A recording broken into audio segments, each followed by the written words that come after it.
Grateful acknowledgement goes to these companies who made this program possible by their contributions. Hebrew National, a tradition of quality kosher products. Empire Kosher Poultry Incorporated, the most trusted name in kosher poultry. The Seagram Classics Wine Company, sole U.S. importers of Carmel fine Israeli wines. Konica USA, exclusive supplier of videotape for the Jewish Holidays Video Guide.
In the beginning, so many, many years ago that we can't count them, the Bible says there was nothing but darkness and water.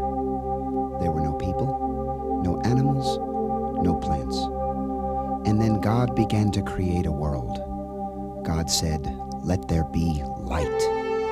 God called the light day. That was the very first day. The second day, God made the sky over the waters. God made the dry land and called it earth, and filled it with flowers. Running water, and trees on the third day. The next day, the fourth, God made the sun, the moon, and the stars to give warmth and light, and to divide time into days, months, and years. Fish and birds were made on the fifth day, and then on the sixth day, God made the animals, large and small, and finished the work with man and woman. And God saw all that had been made and found it very good. There's a rhythm in the turning earth, in the changing seasons, and in the cycles of our lives.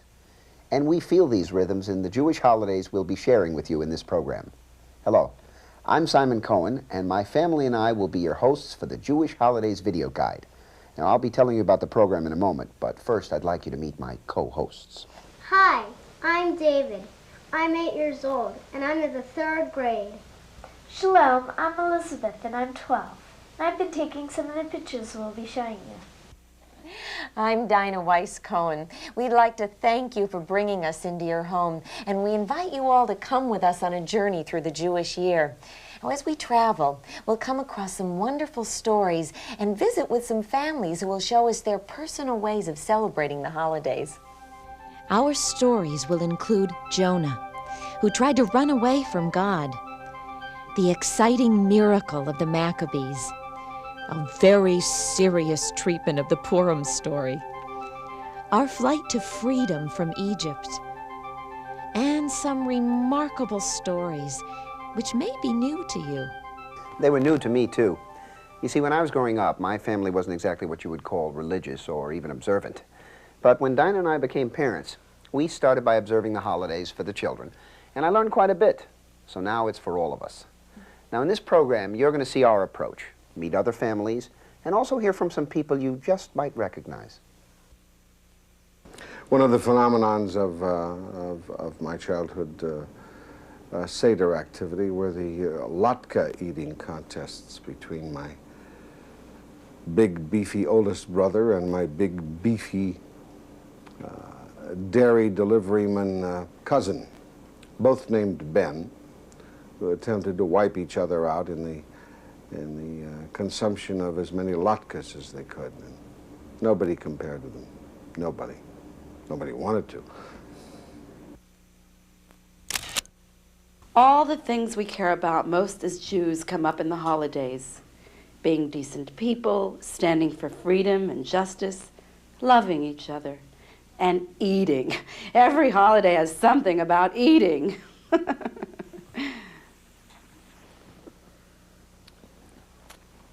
Oh, excuse me. Well, since we're going on a trip through the Jewish year, we're going to need a map. And our starting place is out there in the night sky. The moon. Long, long ago, when our ancestors were wandering shepherds and farmers, they celebrated every new moon. Rosh Chodesh. Right, Rosh Chodesh, new moon. And many of our holidays fall on either the new moon at the start of the month or the full moon in the middle of the month. The Jewish calendar also follows the sun, because after 12 months we start a new year, or 13 months in a leap year. And the calendar works so that each holiday always comes in the right season.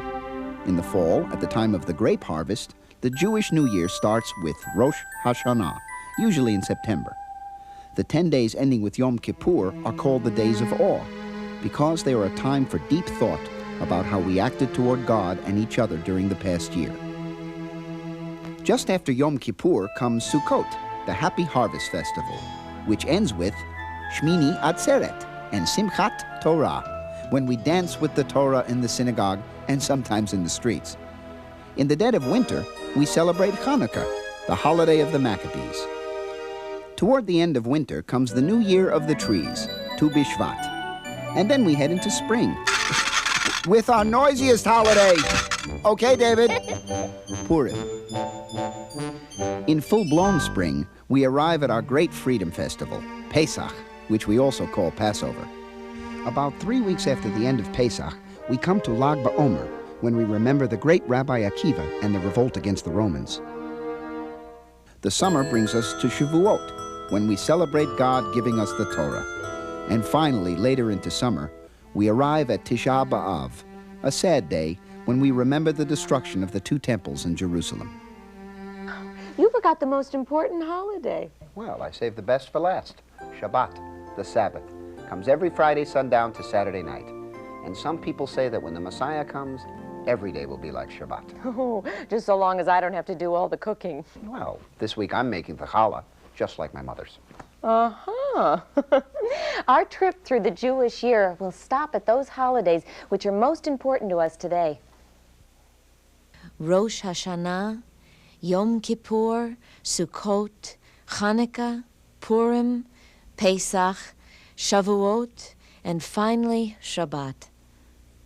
We'll follow the map of the year, taking each holiday in order. And since our family has been known to get lost on road trips, He doesn't like to ask directions. we have added some markers to this program.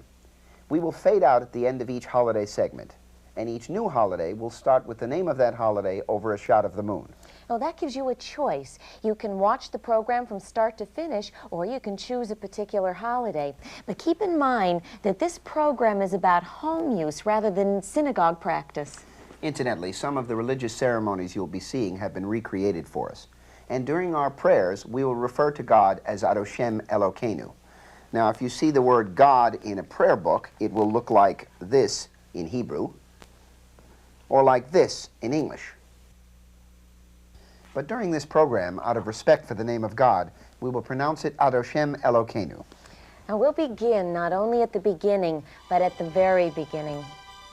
A Jewish month begins with a new moon, and the Jewish year begins with the first new moon of the fall. In our tradition, it is the birthday of the world, Rosh Hashanah.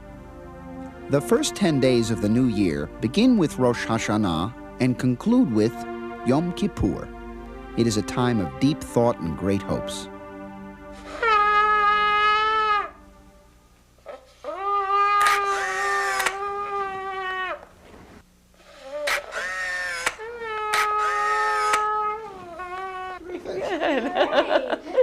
Very good. Well, tonight will be the beginning of Rosh Hashanah, and we're going to have a special meal, as we always do for the holidays, with blessings over the candles and wine. This begins the 10 days of awe leading to Yom Kippur. And then you and Dad will fast for 25 hours. Liz, you'll have to next year. Oh, that's right. Elizabeth will be 13 next year, the age to start fasting. Now, there are some things on the table that are just for Rosh Hashanah, and they tell us what this holiday season is all about. The sweet apples and honey show our hope for a sweet and good new year. Not only is the year starting over, but so is each of us. In order to make a fresh start, our tradition says we must do 3 things. First, face and admit the things we need to change in our prayers. Then we must turn away from bad actions and turn towards good ones. And finally, we must be charitable and give to those who are needy. For me, prayer means searching inside myself for the things that I want to change. I actually write them down, and my prayers for the courage to be honest with myself. You turn away from things you feel bad about and turn towards other people. My brother and I, we'd fight like crazy all year, but there was this understanding that we'd try to make it up before Yom Kippur. Usually we'd end up looking at our shoes and mumbling, but we both knew what was going on. For me, I guess it was the most religious part of the holiday, just admitting that we loved each other. I always find that a little bit goes a long way. And since there are a lot of people out there who don't have much, I do what I can to give to others and spread around a little happiness. Some of our friends in a Chavurah, a Jewish study and social group, have created a personal ritual for these days. Prior to Rosh Hashanah, they've written down the worst things they did in the past year, words, thoughts, things they did that they wish they could make up for. They ask God to help them wash away the bad things they did. I won't make fun of Nathaniel anymore. I will stop yelling at my sister. I will try to be more punctual and organized. I will spend less time away from my family. When I hear the Kol Nidre, the night of Yom Kippur, I think sometimes of Jews who were not as free as we are. In Spain, about 500 years ago, many Jews were forced to pretend they were Christians. But once a year, they gathered in secret as Jews. They risked their lives to say the Kol Nidre prayer, asking God to judge them by what was in their hearts, not by what they said in public. Even though they had no choice, they felt terribly guilty about making believe they were Christians. Most of the sins that one commits are sins of omission rather than of commission. Most of the sins are even sins that one is not aware of specifically and particularly. But there too, the lovely thing is that Orthodox Jews used to insist that one should go around and ask everybody's forgiveness whom one might have wronged in the course of the year.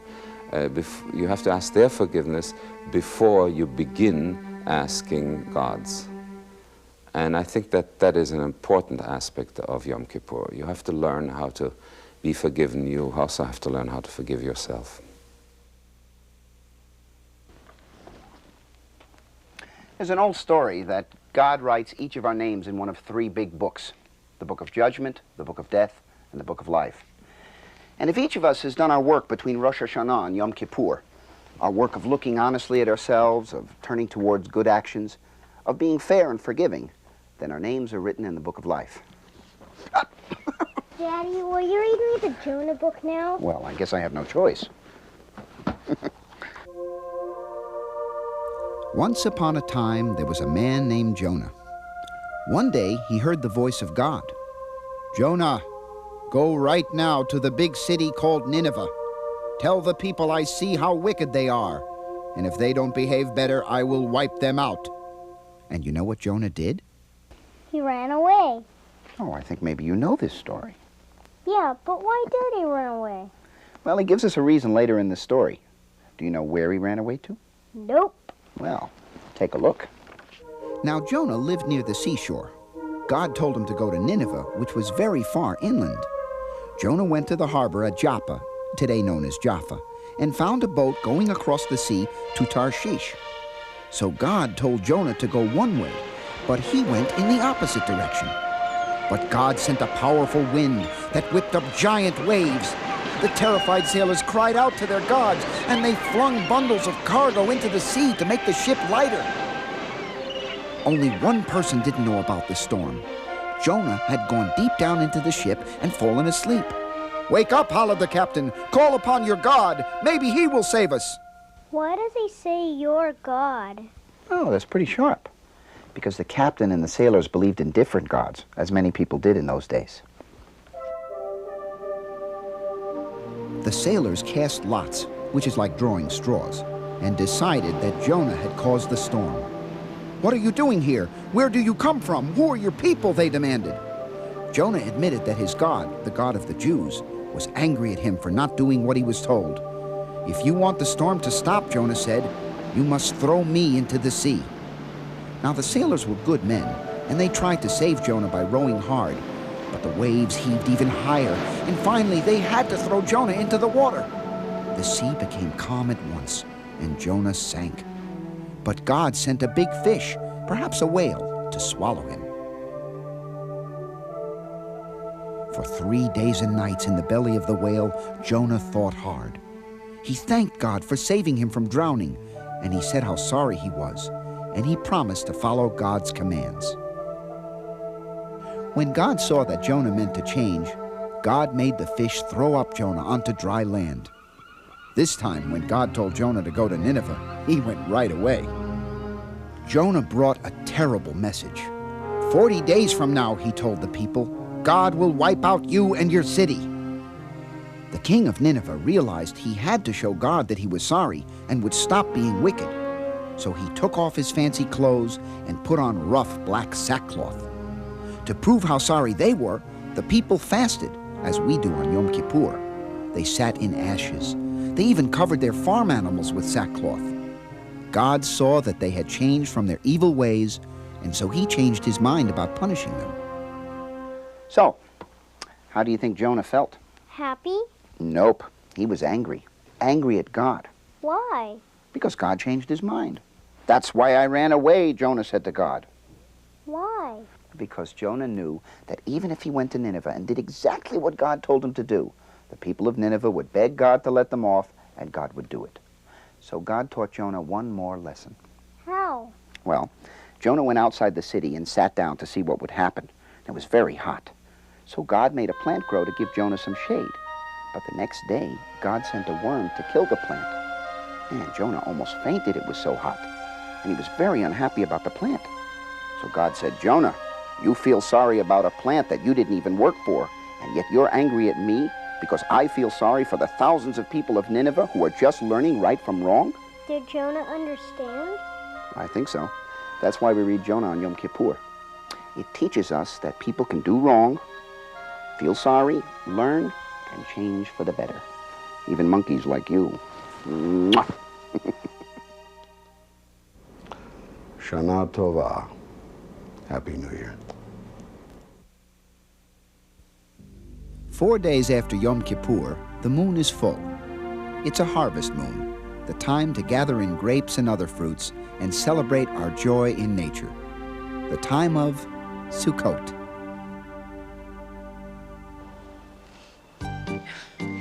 You know, gathering fruit wasn't a lovely way to spend the day for the Jews of long ago.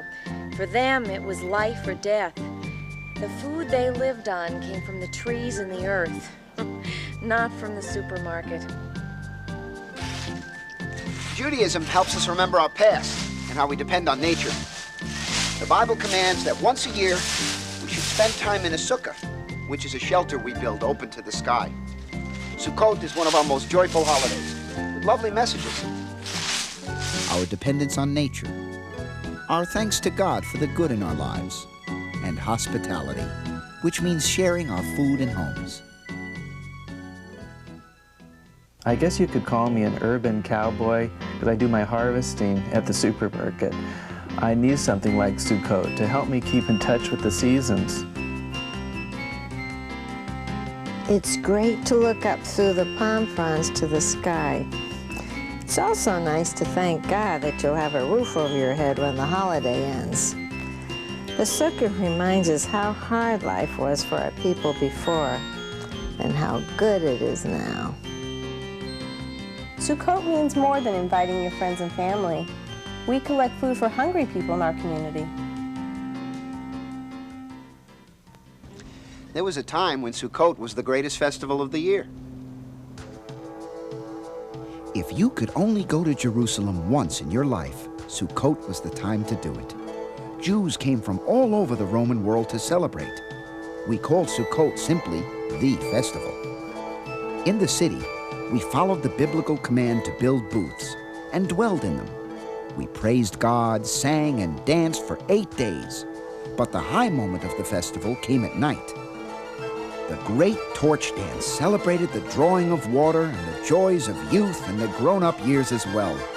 The dance began in the evening and continued all night until the following dawn. People said, if you haven't seen the torch dance, you haven't seen a real celebration.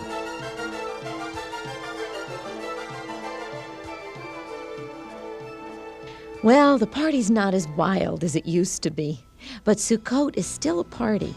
The first step is picking a place to put your sukkah. The rules are pretty simple. You can go any place except where you can't see the sky. For example, you can't put it under a tree or under a roof. But you can put it out in your yard, or next to your house, or on a balcony if you live in an apartment. You can use wood, pipes, plastic, fabric, bamboo curtains, just about anything. In some cities, you can even buy prefabricated kits. The most important part is the top. It's supposed to be made of vegetation and to give some shade. The Bible says it reminds us of the time when we wandered in the desert after leaving Egypt. We're also supposed to leave openings so we can see the sky. The rules say the roof should provide more shade than sunlight. I'm not the most handy guy in the world, and we're like the Three Stooges build a sukkah every year, where I'll take a 2x4 and as I'm picking it up, I'll swing it back and hit Fran in the back of her head, or I'll be drilling a new hole for one of the poles and be accidentally drilling into a friend's arm. But in any event, one way or the other, we get the thing put up every year, and miraculously it manages to stay up. Our basic building block are the 2-inch by 2-inch by 8-foot pieces of wood. We have them in the corners of the sukkah and also for extra bracing in the middle of the sukkah. We bolt them together using about a 4 or 5-inch bolt and then securing it with a wing nut. We just insert each of the 2 by 2 by 8 pieces into a couple of cinder blocks which hold them in place. Now what we've done for walls of the sukkah is we have this bamboo-like curtain material, and this is just like curtains that you'd put up in a living room. All sorts of decorations are used. Rosh Hashanah cards, printed fabric, fruit, arts and crafts projects. It was a soothing presence to my childhood. I liked it. And I guess like any kid, it's, oh, we're playing house. And appreciated the departure from severity there. We called it sukkahs. And I like that. I mean, I like the beauty of fall. I like the participation, the agrarian symbolism of the smell of the citron. And I love the sukkahs. It's really one of the few times, I must say, just stumbling on it, that I found that blending of Judaism with the soil. 4 plants are used during Sukkot. 3 are bound together and called a lulav, a palm, a willow, and a myrtle. The etrog is a fruit called a citron, and it's chosen very carefully. One of the goals in the holiday is to have all the things that you use for it as beautiful as possible, and that's particularly true with the etrog or the citron. One of the things that makes an etrog beautiful is its bumps. You want to get a bumpiest etrog as possible, not a scarred etrog, but a bumpy etrog. There are many ideas about what the 4 plants mean. They could remind us of 4 ancestors, or the 4 letters in the Hebrew name of God. My favorite says they're like a human body. The palm is like a strong backbone, the myrtle like clear eyes, and the willow is like lips which speak kindly, and the citron is like a loving heart. Netilat Lulav. We wave the lulav and etrog in all directions, just as God is everywhere. Everyone has his own style of waving, a bit of chance for personal expression. That's a bee, that's right. Yeah, bees make honey. Yeah, they make honey. God in their made nest. bees and bees made honey. God made man and man made money. Money is honey, my little sonny, and a rich man's jokes always are funny. That's a honey song. Oh, that's a honey song. That's a nice one. I think Sukkot is a wonderful opportunity for children to participate and get a lot out of it. On the lowest level, I think it's just a lot of fun. It's fun to decorate the sukkah. It's fun to sit outside and eat outside, just like a family barbecue is fun in the backyard. On a little higher level, I think the children get a lot out of the sukkah holiday religiously. Sukkot represents feeling sheltered by God. The sukkah is a temporary hut that you build, and you really feel closer to God, I think. We feel especially close to the Jews of Soviet Russia on the day which comes at the end of Sukkot. On this day, which is called Simchat Torah, thousands of Jews come together outside the synagogue. Even though the government tries to stop them from acting like Jews, this day they stand up in public and show that they are still with us. Simchat Torah means joy in the Torah, and we dance to show our joy. We used to dance inside, but now we come out on the streets to send a message that we are brothers and sisters to the Jews in Russia. If you haven't built a sukkah yet, visit your friends and see what they do. Or maybe you can get one that's prefabricated. The most important thing is to get together with your family and go outside and allow this holiday to put you in touch with nature and our roots. The 2 months following Sukkot move us into the dead of winter. It's the coldest, darkest moment of the year. And just at the blackest moment comes Hanukkah, the festival of lights.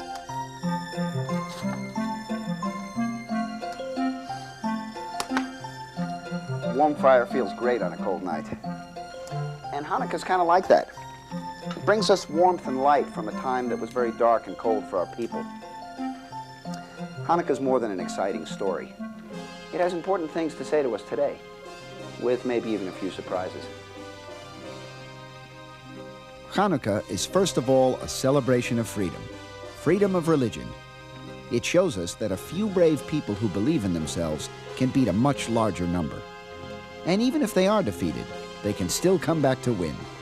Finally, it tells us to stand up and be proud to be Jews.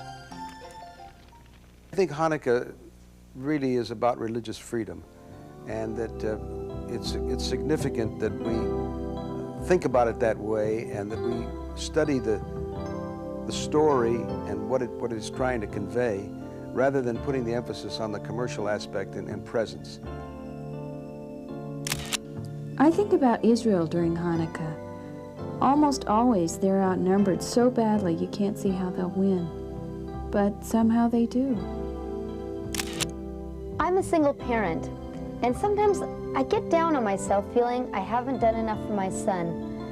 But Hanukkah tells me I can fail and feel wiped out and still pick myself up and come back on top. Sometimes it's hard to be different. You know, kids want to be like their friends. Hanukkah reminds us that it's great to be a Jew, even if you're the only one on the block. You know, Hanukkah is the only one of our holidays whose date in the past is clearly known. It takes us back about 2,150 years to a time when the whole Western world admired and imitated the brilliant Greek culture. In fact, Judaism might well have died out about then. And it wasn't because of some mean king or something like that. We were doing it all by ourselves. You mean people didn't want to be Jewish anymore? Well, let me ask you something. To a young person, what's more interesting? Something new and exciting and a little outside the rules, or something old and kind of dull? Are you kidding? Well, if you lived at the time of our story, you'd be fascinated by the new styles in clothes, the new ideas, the new shows, and the new gymnasium in Jerusalem. Even young priests from the temple were working out inside. "Joshua, what are you doing dressed like a Greek?" an angry father might say. "Oh, you don't know anything about it," the son might say. "All the young people want to be like this. I'm going in there as soon as I'm old enough. And don't call me Joshua. My name is, Jason." You see, many Jews changed their names and style of dress. Some even stopped keeping Shabbat and living as Jews. In those days, to be modern was to be like the Greeks. And also, if you wanted to get rich or be powerful, you had to get along with the powerful Greeks who controlled the country. And the most powerful of them was Antiochus, who ruled a huge kingdom which his grandfather had helped conquer. He not only ruled Judea, but Syria and Babylon as well. The Jews were very different from the Syrians and the Babylonians. This gave Antiochus a tough problem. Egypt was at war with him. They might invade Judea at any moment. "My own subjects will help the Egyptians," Antiochus feared. "They're all different from us Greeks. The Babylonians have one god, the Syrians another. The Jews, well, they have some invisible god in the sky." So he gave an order to his generals. "All these different people must be made to worship our gods, think like us, even eat like us. Then they will fight with us against the Egyptians."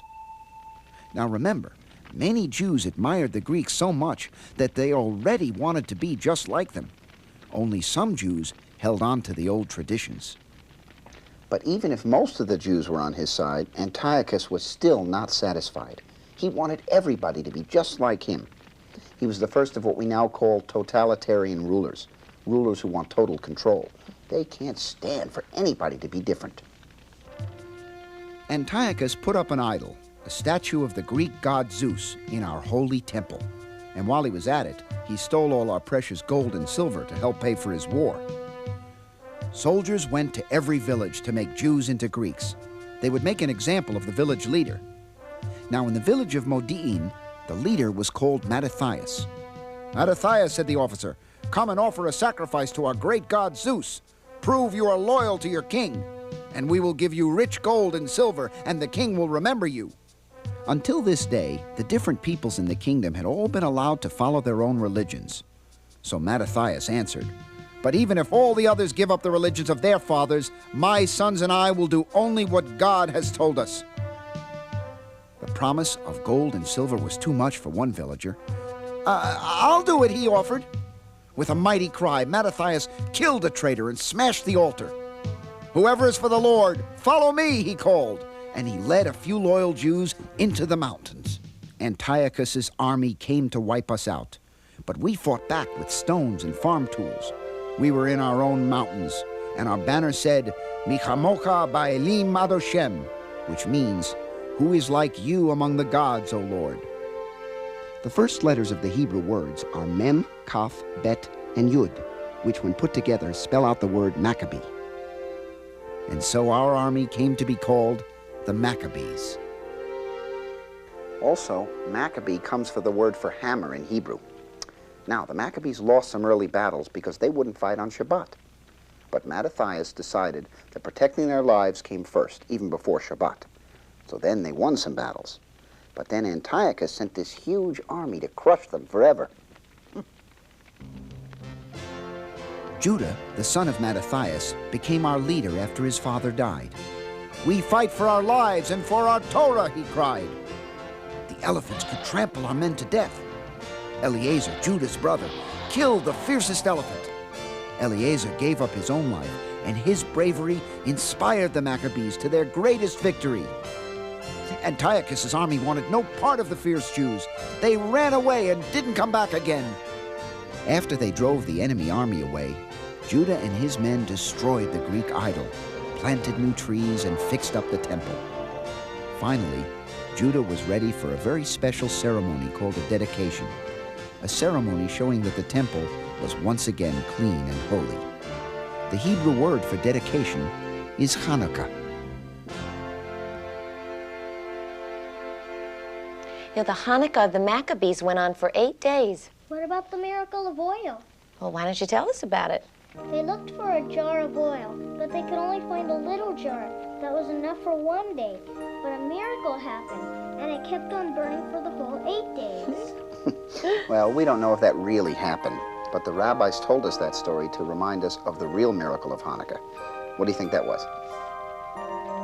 Well, the Maccabees were not soldiers. They were farmers, and yet they defeated a tough army with many more men. How could they do that?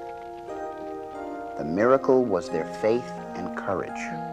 And we should remember that whenever we feel hopeless. Let's light the candles. Good idea. Any candle holder is a menorah, but the Hanukkah menorah has a name of its own. It's called a Hanukkah. The candles are put in from the right like Hebrew's written. Baruch atah Hashem, Elokeinu melech olam, asher kiddushanu b'mitzvotav, v'tzivanu lahadlik ner shel Hanukkah. Amen.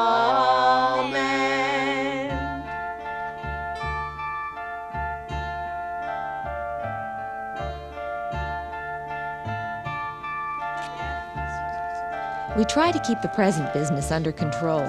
One night we give a big present, and then the others we give little presents. We let them pick which night they get the big one. And it's okay if you don't make too big a deal out of it. Well, Hanukkah, as a child, all I remember was my grandfather giving me Hanukkah gelt. And it usually consisted of a silver dollar at Hanukkah. And we lit the candles. But that was it. Today, it seems to me that Hanukkah has been overly commercialized. We put some money in our charity or tzedakah box before every Shabbat. This year we saved $35. Then one night during Hanukkah, instead of giving presents, we count the money and decide who to give it to. Every year, our kids write on the dreidel box anything they want to say. That way, we emphasize our family and our life together instead of just the presents.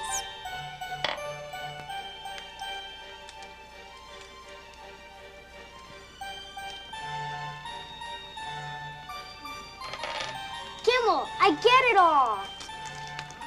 The game's really easy. You take turns spinning, and before you spin, each person puts a piece of candy or a coin or whatever you're using into the pot. If you get a nun, nothing happens. If you get a gimel, you win the whole pile. If you get a hay, you get half. If you get a sheen, you put in half of what you got. The letters go nun, gimel, hay, sheen. My Hebrew school teacher says that they stand for Hebrew words, Nes Gadol Haya Sham, which means a great miracle happened there. Hanukkah has become a very important holiday in our country, and I think we all know why.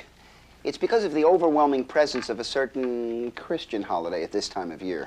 You know, we found that celebrating all of the Jewish holidays takes a lot of the emphasis off of Hanukkah. Coming from an Orthodox family, it was, the whole aspect of Christmas was very tough for me to take, very tough for me to identify with, and not being able to identify with it. So that any of the glow and the delight and the beauty of Hanukkah were vastly pleasing to me. And we tell Elizabeth and David that we understand how they feel about Christian holidays. Many of the Jews at the time of the first Hanukkah admired Greek customs, just as we admire the customs of other people. But the Maccabees knew they were Jews and were proud of it, and they chose to live and die that way. We try to follow their example. How about a song? Oh, good, let's sing. Oh, Hanukkah, come light the menorah. Let's have a party, we'll all dance the hora. Gather round the table, we'll give you a treat. Dreidels to play with and latkes to eat. And while we are playing, the candles are burning low. One for each night they shed a sweet light to remind us of days long ago. One for each night they shed a sweet light to remind us of days long ago. Winter is over, and the first moon of spring brings our next holiday. This holiday is... Will you please super the title already? Sorry about that. Okay, it's ready. The holiday is... Purim? Purim. P-U-R-I-M. Come on.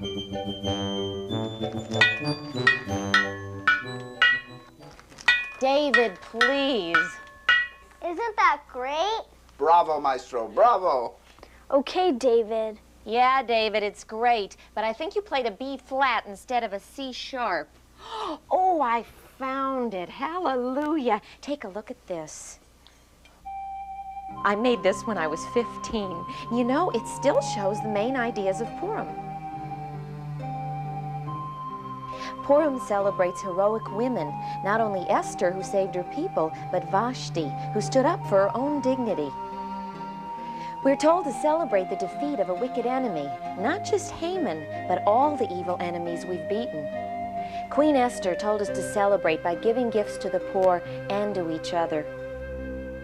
And we're supposed to break all the rules and get really crazy. Many people get so tipsy that you can't tell the difference between the good guys or the bad guys.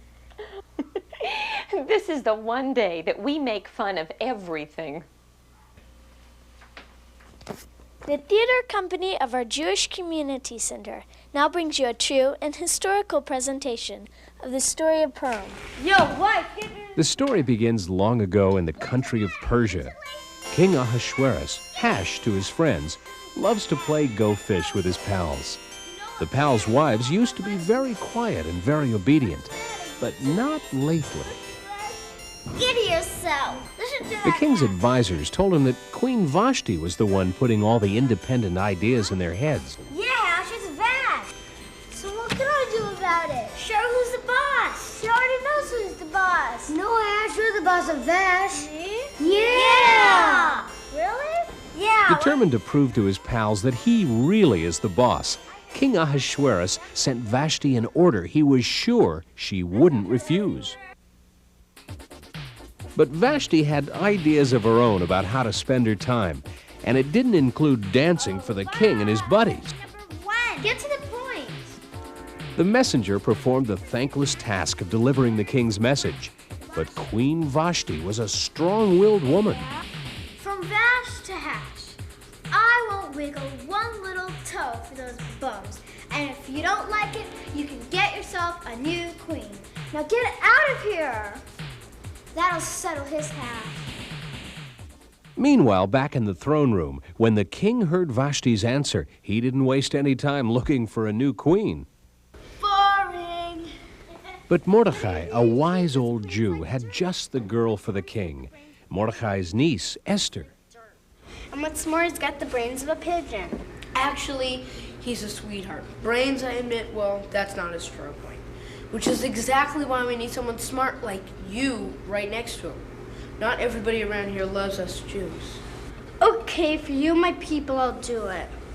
But I don't like it. Mordecai arranged for Esther to meet the king. Wow. She's the one. And once he laid eyes on Esther, the contest was over. Not everyone loved the king. In fact, some wanted to murder him. But Mordecai seemed to find out everything that was going on. His problem was getting word to the king. Here are the names of the murderers. Make sure my warning is written down in the big book of records. The king won't remember for 2 minutes that I saved his life. The man who really ran the kingdom, the power behind the throne, was Haman. He expected everyone to bow down to him. Oh man, stand up and bow down before Haman. Haman. Very nice. For such a main man, well, I'll stand up. Now bow down. Sorry, that I cannot do. What's the matter? You got an aching back, old-timer? Mordecai explained to Haman that Jews would never bow down to a man, only to their God. I've heard of you Jews and your invisible God in the sky. Oh, what a joke. But when I'm done with you, you won't need to bow down anymore. You'll be flat on your backs permanently. Haman had a plan, an evil one, to get rid of the Jews. He told the king that there were some troublemakers in the kingdom, and he asked, very innocently, what should be done about them. The king, whose mind was someplace else, told Haman to do what he pleased. Haman's plan was to send soldiers to kill every Jew in the kingdom. But when? To pick the date, they threw stones which landed on the 12th and 13th squares. And so it was decided that in the 12th month, on the 13th day, all the Jews would be murdered. The news of Haman's horrible plan got out, and the cries of the terrified Jews filled the night. Esther sent her trusted servant Hatash to Mordecai to find out what was going on. Esther was afraid to go see the king. Anybody who popped in and surprised him could be instantly killed by the king's guards. Tell her I know she'll be risking her life. If the king fails to hold out his golden scepter, the guards will give her the axe. But if she tries to save herself, the Jews will all be killed. Queen Esther was very nervous about seeing the king, but she was determined to do what she could for her people. Let her go. Esther, honey, Queenie, come on down. What can I do for you? I thought I'd give a little dinner party, and you and Haman are invited to come. Esther knew that the best way to a man's heart was through his stomach, and the king was no exception. She had a big favor to ask of him, but she decided to give one more dinner party before popping the question. Only one thing, gracious Majesty. Could you and Lord Haman come again tomorrow night? Then I promise I'll have a very special recipe for Lord Haman. The king ate so much that he couldn't sleep. He called for his secretary. I thought I told you not to call me in the middle of the night. I need a bedtime story. I can't sleep. The secretary read the whole story of the two men who tried to murder the king and how Mordecai saved the king's life. Gee, that Mordecai is an okay guy. I wonder if I ever thanked him. Ahasuerus asked Haman the best way to give someone a very special thank you. Guess who Haman thought the king wanted to thank? Haman said that Ahasuerus should give the man the king's own best clothes to wear, put him on the king's best horse, and parade him through the streets. Your Majesty, it does me too much honor. Besides, I haven't finished my writing lessons. Haman! You won't be on the horse, idiot. You'll do all the hollering. The one of the best horse on the best suit will be Mordecai. Huh? When I'm done with that uppity Jew, the only thing that he'll be riding is a hangman's noose. But Mordecai did ride in the king's parade, and Haman was forced to publicly honor him. Behold, this is a man who the king delights with honor. That was even more delicious than last night. There must be something I can give you. How about a golden skateboard? No. A lifetime supply of bubble gum. There is one thing, my lord. Goody, name it. You could save my life. See, an order has been given to kill me. What? Who dare do that? Nobody can kill my wife but me. Lord Haman has given the order to kill all the Jews on the 13th of Adar. I am a Jew, and so is my uncle Mordecai, the man you honored. He wants to kill us and all of our people. This was the first time that the king really understood the evil nature of Haman's plan. The king had Haman executed. He appointed Mordecai as his new main man. Queen Esther had saved the Jews of Persia, and we've celebrated ever since.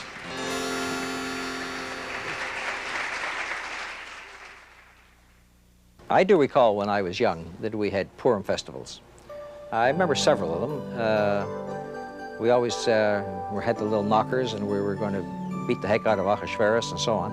Or Haman, rather. Ahasuerus wasn't so bad. It was Haman was the bad guy, because Queen Esther, she manipulated Ahasuerus pretty good. But the hero of the whole story, for me, was Mordecai. Even though everybody says it's Queen Esther, it was Mordecai, because my Hebrew name is Mordecai. And I remember one Purim play where they let me play Mordecai. And Playing myself was like playing Rhett Butler in Gone with the Wind. Purim shows how comfortable we are with our freedom. We can let loose and make fun of ourselves. We throw off our shackles on Purim and have chaos. It's nice that the Jewish calendar specifically provides for us to have chaos. You know, some rabbis have said that after the Messiah comes, only one holiday will still be celebrated, Purim, because we'll always need to have a good laugh. L'chaim. In the fullness of spring, the time of new life, we come to our most ancient and greatest holiday, Pesach, or Passover, the festival of liberation. 6 months ago in the fall, we celebrated the birth of the world on Rosh Hashanah. Now in the spring, we celebrate another birth, the birth of the Jewish people. We became a people after God set us free. These are the great lessons of Pesach. We were slaves in Egypt until God reached out and set us free. But because we had been slaves so long, we had to learn how to be free. And we had to learn that other people, even those who hate us, also should be free. In this modern world, people sometimes feel uncomfortable talking about God and miracles. But that's the message of Pesach.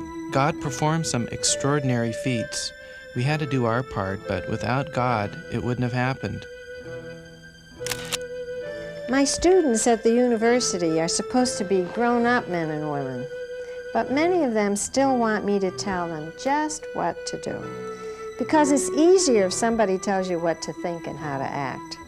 But when we came out of Egypt, we had to learn to decide for ourselves. In other words, we had to grow up. I always get a tingle when we're told at Pesach to reach out to strangers and to feel compassion for Pharaoh and the Egyptians. And I'm proud that being a good Jew means caring for people, even though they're not Jewish. When we fled from Egypt, we didn't have time to bake bread. All we took with us was matzah, a flatbread that could be baked in a hurry. So part of our preparation for Pesach is to get rid of all bread and bread-like products. We call them chomets. We look for it all over the house and then lock it in a cabinet. Some people give it to the non-Jewish poor or even sell it and then buy it back after Pesach. The night before Pesach starts, lots of families perform a special ceremony called the Search for Hametz. You usually use a feather, a wooden spoon, and a candle or flashlight. We know Mom and Dad hide the chametz for us, but we pretend to be surprised anyway. You burn the last of the chametz on the morning before the first Seder. I get a feeling of completion from this ceremony. It seems to tie the seasons together.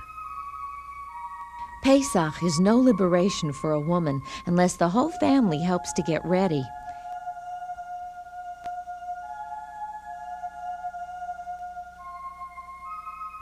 You can tell a great deal about the Seder just by looking at the table setting.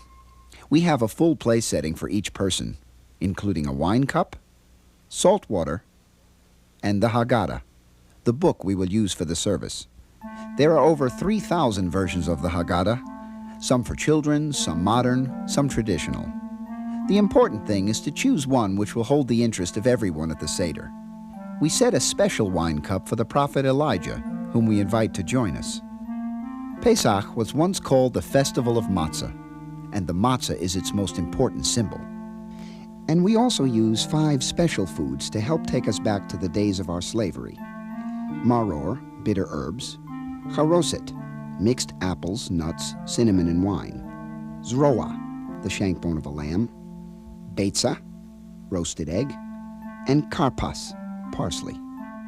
And finally, we put a pillow on the leader's chair to show that a free person can do something that a slave can't. Relax. We'll show you our Seder, but please remember that there are many other approaches. The one crucial goal of any Seder is to find a way to bring the experience alive for everyone, especially the children.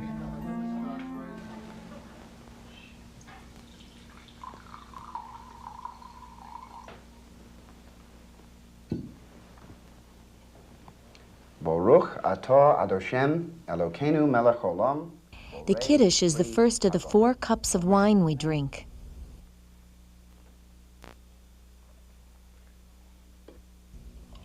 Some say we wash our hands to make us feel like the priests of the temple who did lots of hand washing. Others think we do it so the children will ask about it. This custom is at least 2,000 years old. Incidentally, some families eat potatoes, celery, or carrots. Try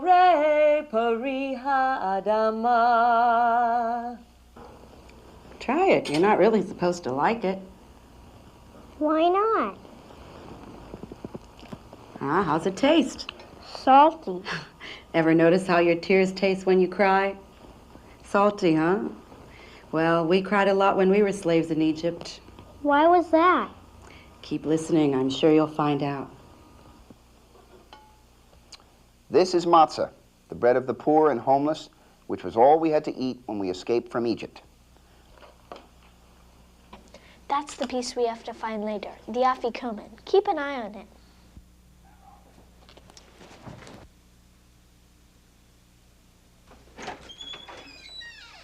All who are hungry, come and eat. All who are in need, come and celebrate Pesach with us. My guest wonders sometimes if anyone ever came in. Not yet. No Jew should be alone on Passover, and it is a mitzvah. It's a marvelous deed to be able to invite somebody to your home who hasn't got family. And people did that for me, as I did later on for others.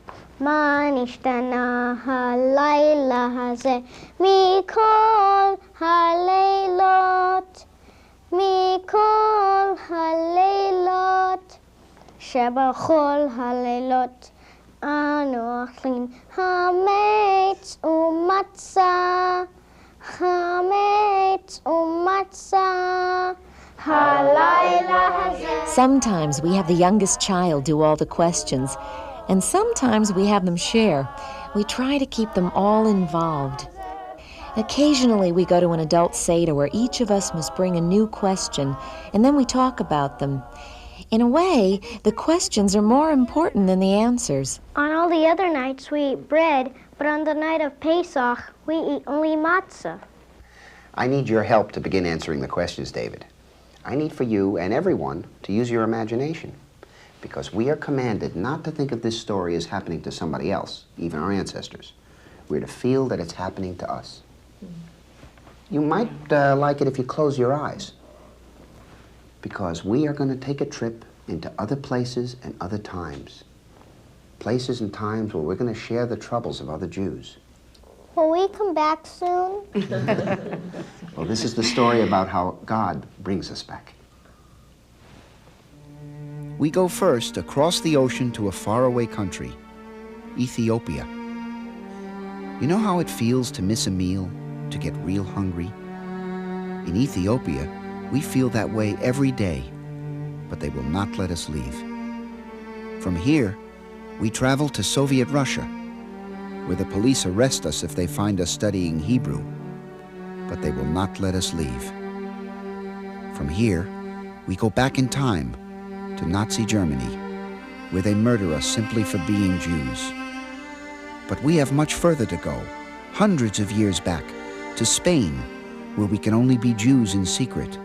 So we hide the Shabbat candles in a box and whisper the blessings. And now we go back to our most faraway time, to ancient Egypt, where we are slaves.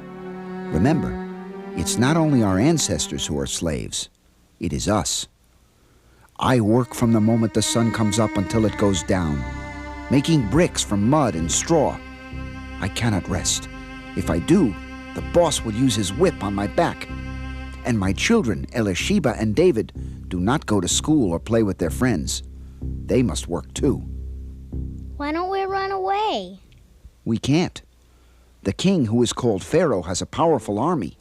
He keeps us to work, but he is terribly worried about us. These Israelites have too many children, he says. They might grow up to fight against us. And then he gets an evil idea. He orders that all our baby boys be killed.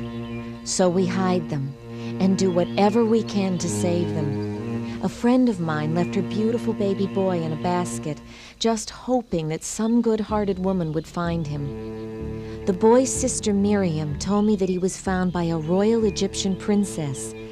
The princess knew he was supposed to be murdered because she said this must be a Hebrew child. But she decided to save him and raise him as her son. She named him Moses, which means I drew him out of the water.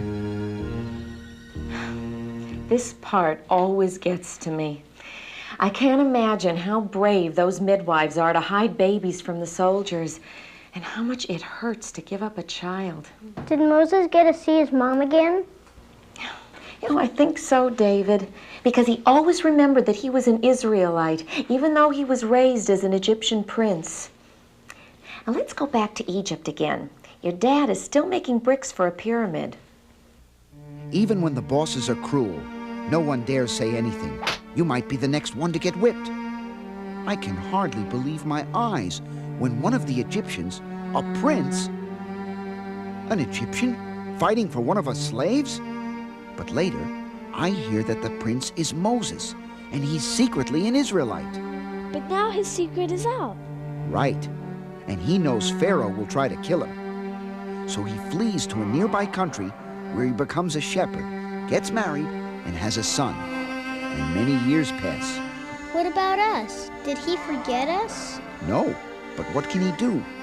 Until one amazing day, Moses sees a bush blazing with fire. He watches a moment and thinks, why doesn't the bush burn up? Then he hears a voice call, Moses, Moses.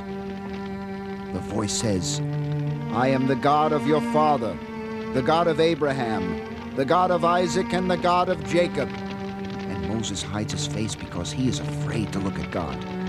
God says, I have heard my people crying out, and I know they are suffering. I have come down to rescue them and bring them out of Egypt to a wonderful new land of milk and honey. I will send you to Pharaoh, and you shall free my people. Moses was afraid we would not believe that he came from God. Besides, he says, I am slow of speech. What does that mean? Well, he had trouble speaking. Maybe he stuttered. But God said, I will be with you as you speak, and will tell you what to say. Please, O Lord, send someone else, Moses pleaded. Now the Lord became angry. There is your brother Aaron. You shall speak to him, and he shall speak for you. Then God told Moses to take a rod with which he could perform miracles. How do you think we felt when Moses and Aaron showed up? Happy to see them? All right, imagine again we are working in the hot sun. The Egyptians have made me a foreman, a boss over other slaves. But this day I am furious. Pharaoh has suddenly stopped giving us straw, and yet he orders us to make just as many bricks as before. That's impossible. And when we can't produce enough bricks, the Egyptians beat the foreman. But that's unfair. Why are they doing that? Because Moses told Pharaoh to let us go, and Pharaoh got mad. Moses talks to Pharaoh and Dad takes a beating. Why doesn't Moses just leave us alone? God told Moses and Aaron to explain that God would punish Pharaoh and make him set us free. And then God would give us a wonderful land of our own. But what if Moses and Aaron were wrong or crazy? How could we know? When you're a slave, the beating you got this morning is what matters, not some faraway dream. It's hard to be a prophet when nobody wants to listen. But God told Moses to have Aaron cast down his rod before Pharaoh, and the rod turned into a snake. But the Pharaoh called on his magicians. And what do you think happened when they cast down their rods? They also turned into snakes. Can you imagine how Moses felt? Pretty bad. Everyone was mad at him. The Pharaoh, the Egyptians, and the Israelites. Exactly. He was a big troublemaker. And he needed something a lot more impressive than a magic trick to make anybody believe that God was really behind him. So God gave him something a lot more impressive. The 10 plagues. Right. Why 10? Why so many? Well, let's see what they were. Look in your Haggadah. The first plague was when God told Moses and Aaron to turn the Nile River into blood right in front of Pharaoh's eyes. But Pharaoh's magicians were able to do the same thing. But then Moses brought forth even worse plagues. We pour a drop of wine for each of the 10 plagues. How come? Because God said we should feel other people's pain, even our enemies. Here we go. Frogs, lice, wild beasts. The livestock died. Boils. A terrible hailstorm. Locusts ate all the plants. And a black fog covered the land for 3 days. But still Pharaoh wouldn't let us go. He started to a couple of times when he got scared. But each time he broke his promise. Why was Pharaoh so bad? Well, what reasons can you think of? He wanted to keep us to slave for him. He sure did. Anything else? He didn't like Moses telling him what to do. Anything else? The Torah says several times that God hardened Pharaoh's heart. God made Pharaoh act the way that he did. Why would he do a dumb thing like that? I don't think it was dumb. You wouldn't. Wait a minute. Remember how we treated Moses when he said we were going to escape? We were so beaten down, we didn't even want to try. Maybe God wanted us to get so mad we would stand up for ourselves. So tell what happened. Let's use our imaginations again and go back so we can feel for ourselves the end of the story. God sent the 10th plague in the middle of the night. Every home in Egypt, from the Pharaoh's palace to lowly huts, was visited by the destroyer who killed the firstborn child. But Moses had warned the Israelites to mark their houses with lamb's blood, and so the destroyer passed over them. In the middle of the night, Pharaoh has called Moses and Aaron. "Leave," he says, "you and the Israelites with you." Now all the Egyptians want is to get rid of us before any more of them die. We leave so fast that we don't have time to bake any bread. We carry with us the dough for making bread, and because of the heat and lack of time for the dough to rise, it became matzah, unleavened bread. How do you think Pharaoh feels now? Sad. I bet he's mad. So mad that he leads his fiercest soldiers to recapture us. Our people are terrified. They must flee again. "What have you done to us?" they cry to Moses. "We told you before, let us be and we will serve the Egyptians, for it is better to serve the Egyptians than to die." "Have no fear," Moses says. "The Lord will battle for you." Then God puts a pillar of cloud in front of the Egyptian army, and when Moses holds out his arm, God sends a strong wind which splits the sea and makes a path. But Pharaoh charges after us with his fierce soldiers. If they catch us, they'll show no mercy. But when Moses raises his rod and holds his arm out, all of Pharaoh's army drown. And finally the slaves dare to hope. The Torah says they had faith in the Lord and in his servant Moses. Oh, it's time for Dianu.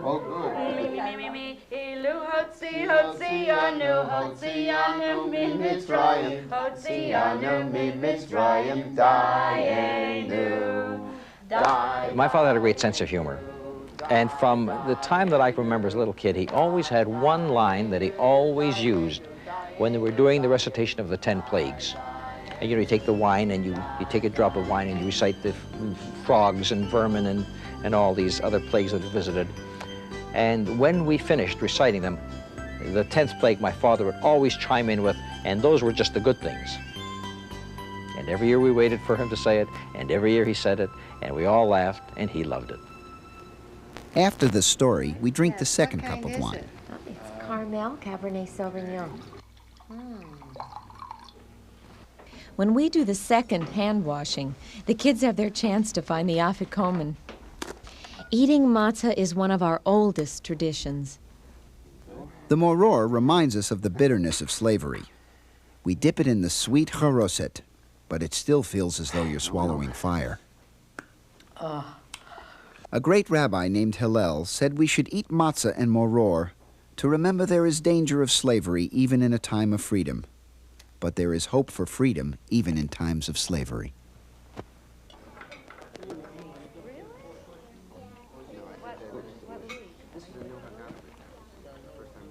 Okay, who's got it? What do you give me for it? How about a hug? No way. $2. Oh, what are you, his agent?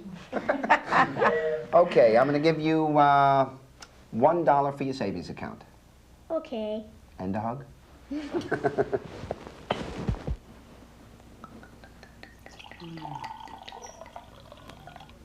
Now? Yes. Okay. We open the door to welcome the prophet Elijah, the messenger of the Messiah. Eliyahu Hanavi, Eliyahu Atishbi, Eliyahu, Eliyahu, Eliyahu Agiladi.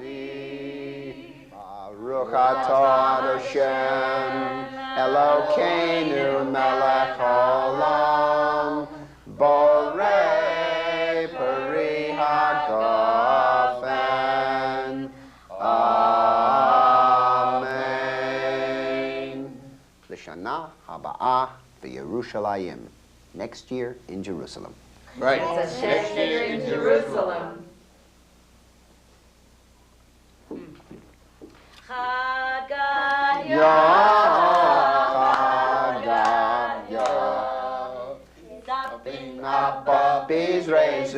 My favorite holiday is Pesach, Passover. And the reason I think it's my favorite is because it's based upon freedom and Thanksgiving, and it's child-oriented. And so this gives an opportunity to educate the young people. And freedom is a concept that I believe in. And so it's a nice way to get together with the family and talk about the concepts of freedom and what it means to our people, what it means to all people throughout the world. We can only skim the richness of Pesach in this program. Jews from other parts of the world have different traditions that are part of their Seder. In any event, the basic theme of Pesach is searching.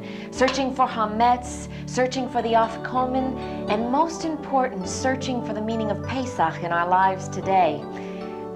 You know, we find new aspects every year, and we hope that you will too.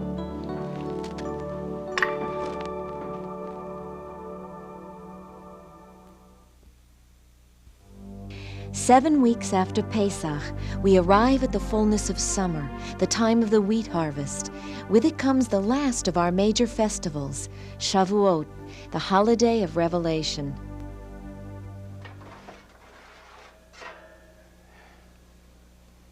To celebrate Shavuot in ancient times, Jews baked 2 loaves of bread from the first wheat of the summer and brought them to the temple.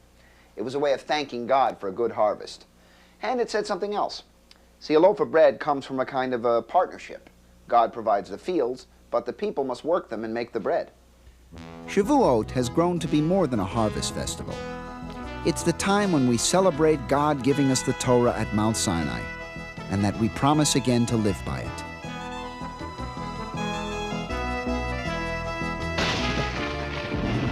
On Shavuot, we remember the day when Moses led us to the foot of Mount Sinai, and God called to him in thunder to come to the top of the mountain. And we remember the day when, despite our hesitation and fear, God gave us the 10 Commandments, and we agreed to obey them. That's why some Reform and Conservative, although not Orthodox congregations, hold confirmation services on Shavuot, in which their young people confirm their commitment to Torah. This gentle holiday rounds out our year with the key event in our history, our covenant with God to follow and cherish the Torah. You know, we visited every major holiday except one, the most important one. This is the first Jewish holiday commanded by God, the one about which it's been said that if the Jewish people keep this holiday, it will keep the Jewish people.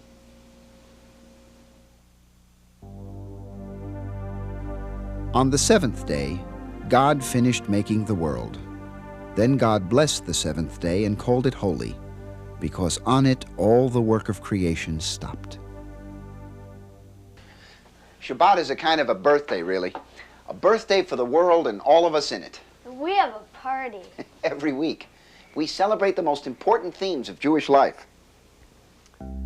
Our commitment to God and Judaism, our love for our family, freedom from everyday duties and work, a peaceful time to renew ourselves. Each Friday night as I light the candles, I think about Jews the world over who are also lighting candles that same Shabbat. I also think of all the people like my grandparents who lit candles before me. And I'm also thinking about my children and their children who will be lighting candles long after we're gone. All of us working together to keep Judaism alive. Best part for me is I get to be with my mom and dad when we do nice things together. Shabbat is a chance to separate my workday world from my spiritual self. I start to think about Shabbat when I get hassled at work.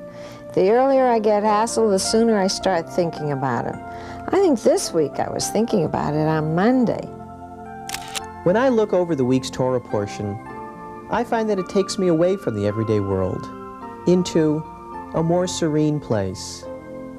I look for more than just rest on Shabbat. When I do it right, I feel a kind of harmony, a balance with myself and my life. Well, Shabbat is the only holiday mentioned in the Ten Commandments, and Jews have been observing it in different ways all through the ages. Now, the name may have changed a little. My grandmother called it Shabbos, whereas today we use the Sephardic pronunciation, Shabbat. But it has always been our special day. In the days of King Solomon's temple, people waited all week for Shabbat. It was the only day which had a name. Even the animals in the fields stopped working. Special loaves of bread were offered to God and eaten by the priests. 500 years ago, in the Judean town of Safed, a beautiful custom began. Men dressed themselves in wedding white and went out to the fields to greet the Shabbat as a bride. We still sing their song, Lecha Dodi, Come, my love. Within the last 100 years, our tradition has become much as we know it. This Friday night scene is from Vienna in Austria. Here's Saturday afternoon with a German family. You can see what each person enjoys most. Now let's see how we celebrate today. The Torah says we shouldn't light a fire on Shabbat, so we light the candles at least 18 minutes before Shabbat starts. Usually we say a blessing before doing something, but on Shabbat we light the candles first. You make 3 circles. Some people say to gather the light. Each of us sort of finds a personal style. There's no rule that men can't light the candles, even though women usually do it. You cover your eyes as if to make believe that the candles are not yet lit. Now you recite the blessing that actually starts Shabbat. L'adlik ner, l'adlik ner, shel Shabbat. Amen. Shabbat shalom. The best part of Shabbat for me is when I get to bless my children. Yisimech Elohim Kasara, Rivka, Rachel, Leah. Yisimcha Elohim Ke'Ephraim, Echi Menashe. You're terrific, and I love you, and I'm proud of how you're doing at piano. And I love you, and I'm proud of you, and I love how you're doing with your singing.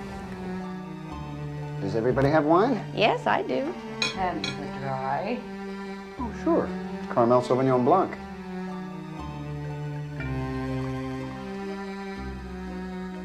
Vahi erev vahi voker yom hashishi. Vayechulu hashamayim v'aretz. The Kiddush starts by reminding us of how God finished creating the world and then blessed the seventh day, because that was when the work stopped. Baruch atah Hashem, Elokeinu melech haolam, borei peri hagafen, asher kiddushanu mitzvot tov, v'ratzavanu. We praise God for creating the world, for leading us to freedom from Egypt, and for giving us Shabbat. Amotzi lechem min haaretz. Amen.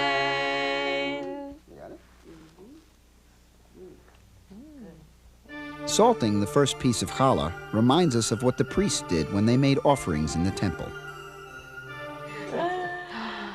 Can we all talk about our favorite times now? Yeah, let's do. Well, The guest starts. And Judy? Well, you know, I've been trying to get a part in this musical on campus. They had the auditions this week. And? I got the lead. That's great. Many families make Shabbat dinner a time for sharing happy moments in their lives.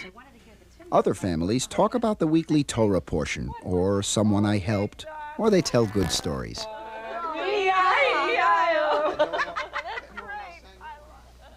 I don't know. Aunt Judy, you decide.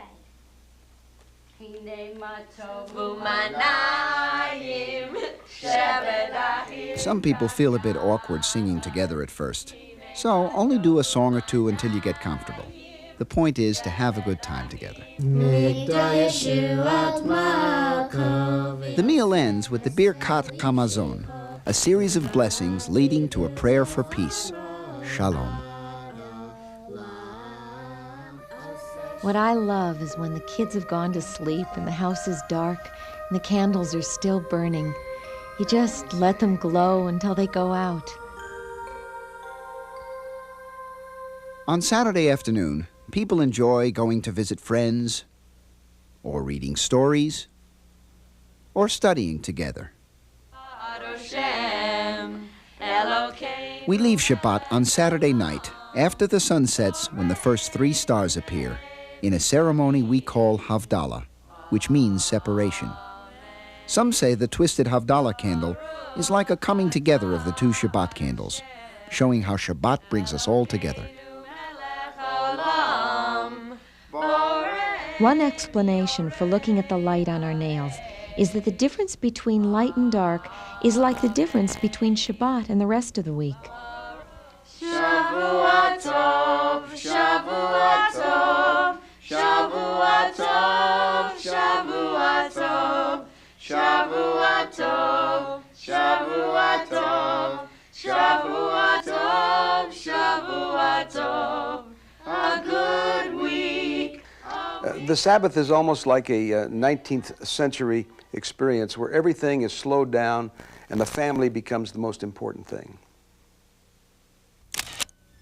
My extended family is very close now, and I think one of the reasons is that we always had Shabbat as our personal, loving time together. My mother used to say that when we were young. It was very cute. We'd come home Friday afternoon, smell the freshly baked challah, and say, "It must be Shabbat." If you haven't celebrated Shabbat before, the main thing is just to start. Start with anything, with something. Light candles, say the blessing. If you don't know it in Hebrew, then try it in English. Bless your children, be together. It's a time for family celebration. The important thing is your own decision to make something special of Shabbat. You pull your family together, make a small island in time when you feel how good it is to be alive and to be Jewish. And so we've traveled from one end of the Jewish year to the other. We thank you for voyaging with us, not only through the year, but through our common past. For the holidays have taken us back to the days when we tended flocks of sheep in growing fields, to our battles against enemies, and our search for freedom. They have taken us back to the day we stood at Sinai and received God's Torah. To the people with a family, a growing family, to people who wish to identify with each other and knit themselves in an ever nicer, finer bond as a family. Nothing could be finer and more eloquent than the Jewish holidays. We Jews have always found new meanings in our holidays. As modern people, our journey with God and Torah goes on. And as we travel, we say to each other the word which means peace, hello, and goodbye. Shalom. Shalom. Shalom. Shalom. Shalom. Shalom, shalom. Bye.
Grateful acknowledgement goes to these companies who made this program possible by their contributions. Hebrew National, a tradition of quality kosher products. Empire Kosher Poultry Incorporated, the most trusted name in kosher poultry. The Seagram Classics Wine Company, sole U.S. importers of Carmel Fine Israeli wines. Konica USA, exclusive supplier of videotape for the Jewish Holidays Video Guide.